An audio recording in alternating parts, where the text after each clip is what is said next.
Joining us now, Dr. Peter A. McCullough, the Chief Scientific Officer at the very wellness company of which we speak. Dr. McCullough, I want to start out by asking you something related to these storms we've been through lately in the Southeast mostly. They are really another reminder of why Americans want to be prepared. The state of Florida urged citizens stock up on those prescription medications, but it's also important to stock up on the medications that, let's just say, the Rockefeller medical industry has decided we're not worthy of. And a lot of those are included, right, in not just the medical emergency kit, but a lot of work that you all do there at, right? So let us know. What you said is so true. Now, the wellness company is offering free telemedicine and quick access for people in the hurricane-affected areas, just to let people know we're trying to do everything we can help in relief efforts. But if we've learned anything, people stock up on toilet paper or other things during emergency. They need to stock up on emergency medical kits. First responders were reporting that the majority of people rescued had wounds. They had lacerations because the water is full of sharp objects. The water is dirty. It's loaded with bacteria. They quickly get infected. There, the red medical emergency kit not only has the prescription topical antibiotics, oral antibiotics, but actually has the wound care materials that are needed to sterilize wounds in the absence of having a water supply, electricity, or access to urgent care or emergency rooms. You're right, the oral drugs are needed to handle anything from dysentery to other forms of infections that arise. Remember, people can't be rescued quickly, and they have medical problems. These kits float.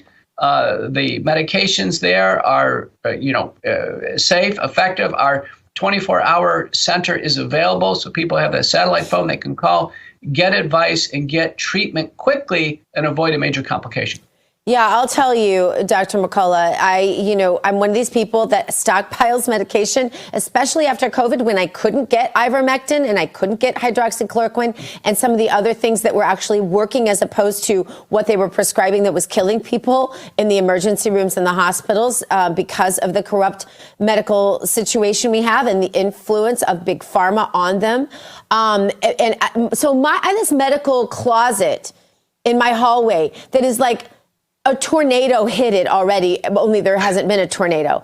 But I'll tell you how nice it is to have these medical emergency kits perfectly filed along my top shelf, one for each member of my family. You simply pull it out like a library book. It has everything you need in it, and you really don't have to worry. I don't think people can put a price on this kind of peace of mind. Think about a bladder infection, which, could have been brewing for 3 days and then an expensive urgent care visit and then going to a pharmacy to get a medication. All that can be eliminated with one of these kits. People understand when they have a bladder infection, particularly women, and treat it on day one, knock it out. Any questions, use the telemedicine service, which is included. And once the medication is used, then you can get it restocked. So there's a refill program, and these are legally prescribed medications. Dr. McCullough, you pointed out recently that we can't simply trust the government to, I don't even think those words are in my vocabulary anymore, to help keep us safe in the event of a disaster, whether it's a hurricane or a pandemic. Expand on that, though, for people who maybe are new to this listening audience and they know that something's going on there, but they're not sure exactly what's happening with government and medicine. We saw with the COVID-19 pandemic, remember, doctors were told to stand down and not treat patients early, wait for them to be hospitalized, and then get the government protocols, government-advised drugs. It was too late. People, sadly, weren't treated at home. They were hospitalized and some died. Now we're seeing the same thing with pandemic response and emergency response. We saw it in the fires in Lahaina and now in Hurricane Helene in Milton. And these examples, the government tells first responders and other people, volunteers trying to help, stand down. The government's in charge. The government will call the shots on the disaster response. And what people are finding out is that's not enough. It's not quick enough. Americans can take care of each other. We can help each other in the time of emergency, particularly the medical community. And our government authoritarian approach, which we've seen really grow over the Biden administration, that needs to come to an end.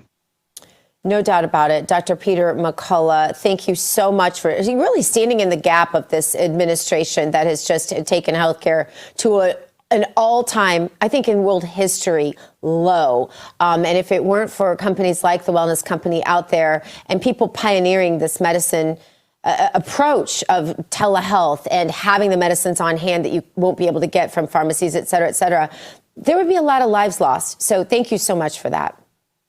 Thank you.